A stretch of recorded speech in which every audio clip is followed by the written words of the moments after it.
Welcome to the Business Miracles Podcast.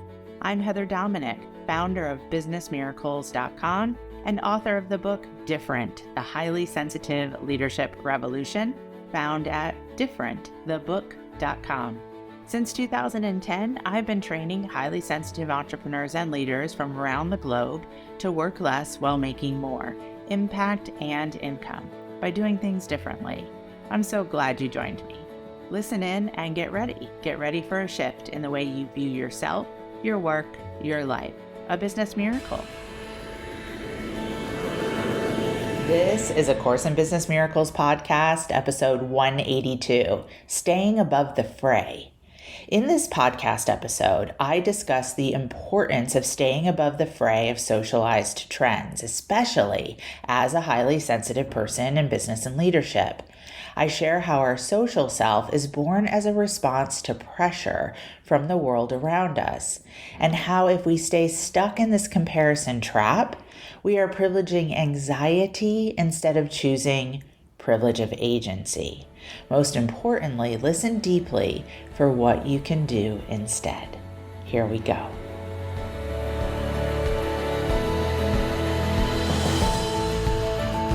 We are focusing on staying above the fray of socialized trends. I'm going to break that down in regards to what that means and then what that means for you and your highly sensitive leadership training. But first, as a preface, we are a community of highly sensitives. I'm just reminding you, in case you have forgotten, or more importantly, in case you want to forget. So what I mean by that is we all know that we're highly sensitive, and yet many of us continue to have a tug-pull with what it means to be highly sensitive. And we have those moments in our lives, in our work, where we don't want to be highly sensitive. And we find ourselves falling back into those labeled patterns that being highly sensitive means that there's something wrong with you, or means that you can't do what other people can do. Yet, one of the things that I've really been diving into is that there is more and more research now available on neurosensitivity. This research goes way beyond the work that Dr. Elaine Aron did as the pioneer who made highly sensitive public and more available to the layman person. The research that is continuing to come forward on neurosensitivity emphasizes and demonstrates how truly those of us who are highly sensitive literally experience the world differently from a biological and a physiological level. The impact is physical, not just emotional. So I'm giving you that important reminder, again, for the part of the mind, the ego mind, that wants to go missing or wants to be convinced, I'm not really highly sensitive. One of the things that the neurosensitivity research is showing is if you are highly sensitive, it is not going away. It isn't something that you grow out of. So the work that we do here is how to be able to manage it, and not only manage it, but utilize it in a way that really allows us to show up, be in our business, be in our careers, be in life, be in the world from a place of highly sensitive strength.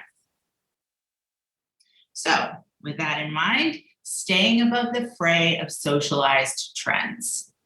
So first of all, what does it mean in regards to the fray? This can best be understood by connecting it to anxiety. We can just be reminded that what can tend to throw us into our coping cycle is a trigger, which then tosses us into anxiety, which leads to fear, lack of safety, and boom, we're in our coping mechanisms, pushing, hiding, combo plattering. Where we want to look is at resistance and the cascading of emotions. When we're in resistance, we go from shadows to coping cycle to resistance to back into anxiety. And that cascading of emotions, as I have taught numerous times, can happen in a nanosecond. So then let's look at socialized. Socialized connects to the way that I teach it here of social self versus essential self. I first learned the concept of social self from author and life coach Martha Beck. And the concept of social self was not new to me, but I really appreciated the way that she framed it.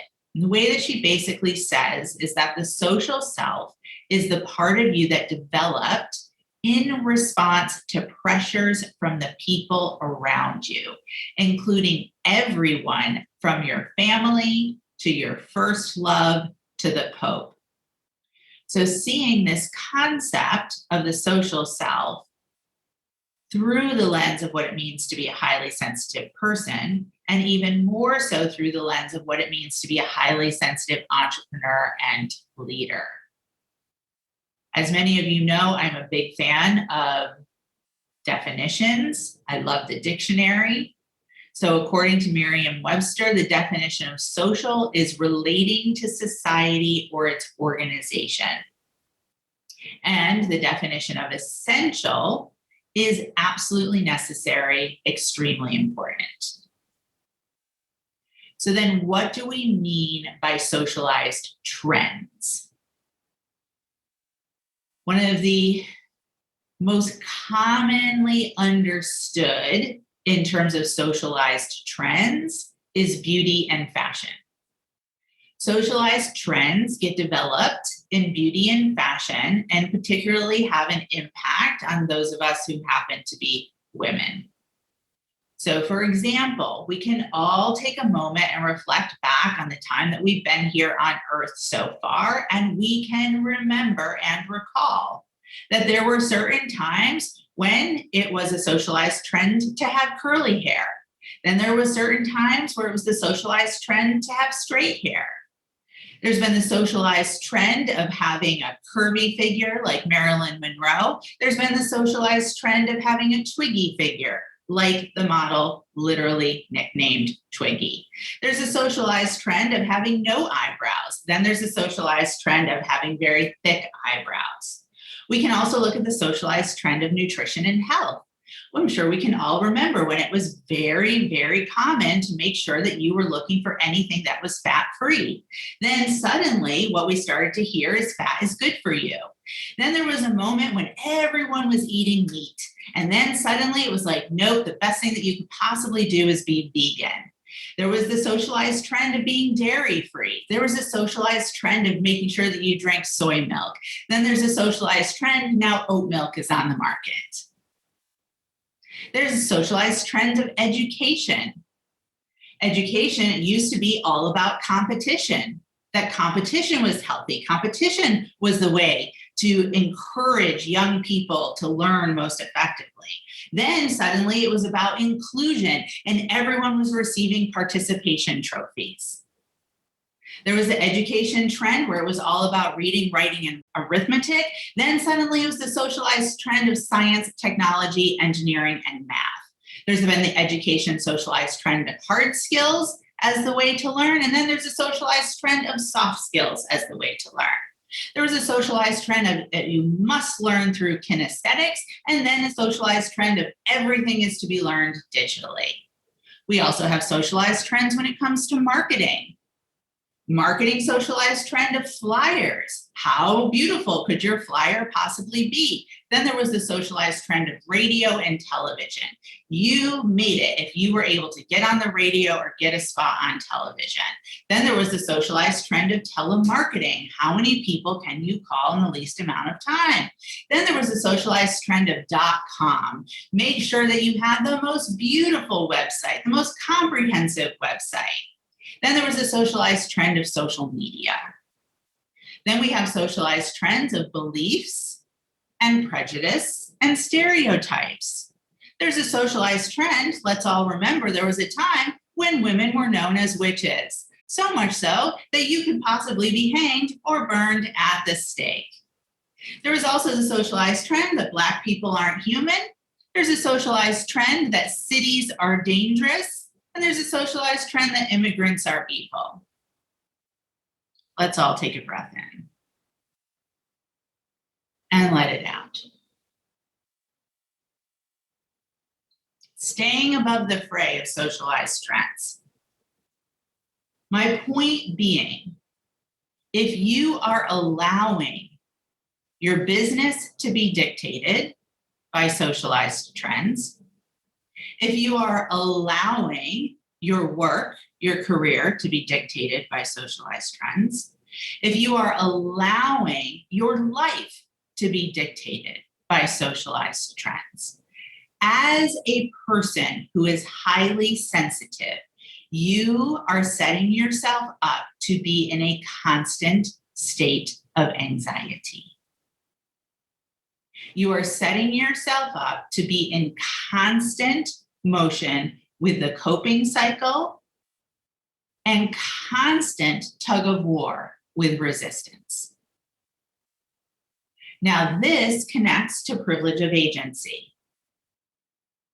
When you choose, and I emphasize the word choose, to give in to the fray of socialized trends, you are privileging anxiety.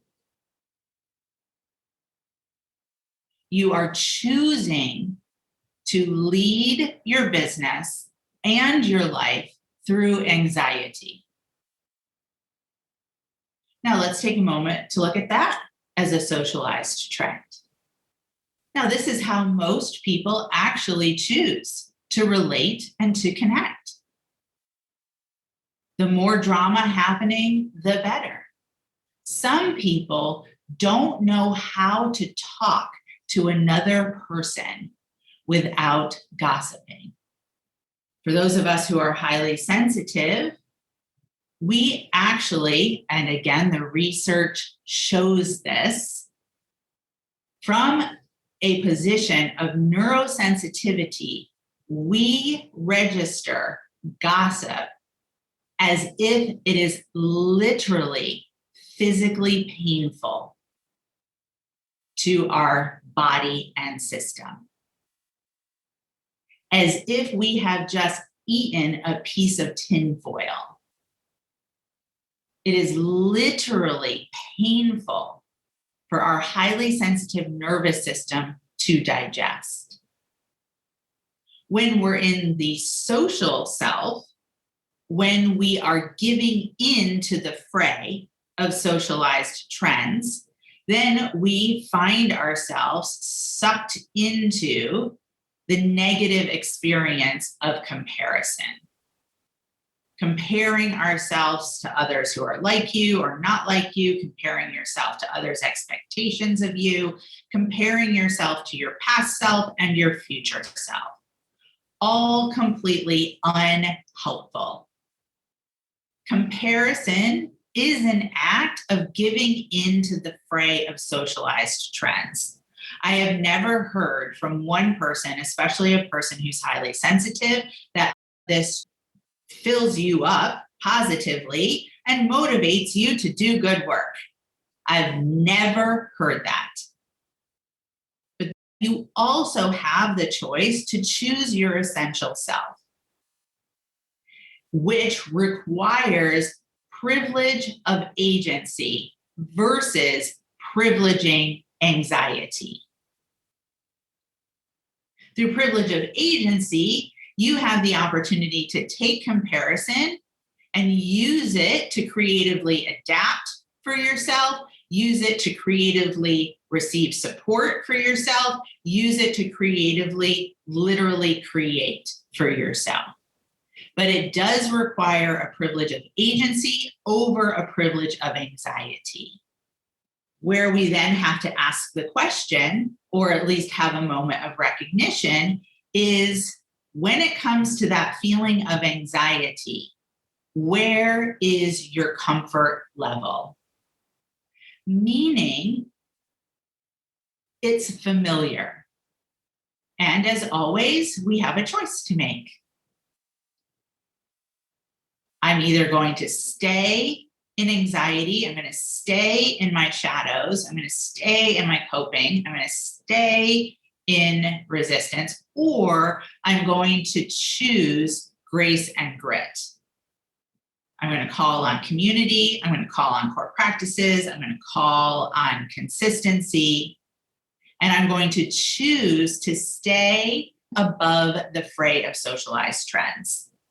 Now, what's required to be able to do this is you need to know who you are, not who someone else expects you to be, or not who you've made yourself into for someone else, or not who you feel like you have to be in order to create business success. Knowing who you are. And then knowing how you're here to serve and knowing who you are here to serve. And making all decisions from this place. Using socialized trends as tools, as an opportunity to decide for yourself, not to allow yourself to be determined. So back to privilege of agency. This is not the time in our world to be giving in to the fray of socialized trends. The fear, the anxiety, the divisiveness. And it's not the time to flake out. It's the time to choose to recognize we are in a new world now, my friends. If you're waiting for it to be over, it's going to be a long wait. So we lean in. We learn how to stay above the fray of socialized trends. We learn how to use privilege of agency in order to be able to create. Asking for support as needed, but creating the way that will allow for that experience of effortlessness and abundance that we're all meant to be experiencing right now. Not just you and me, but you and me and all the people who are impacted by knowing you. That's the work we are here to do. Let's take a breath in and let it out.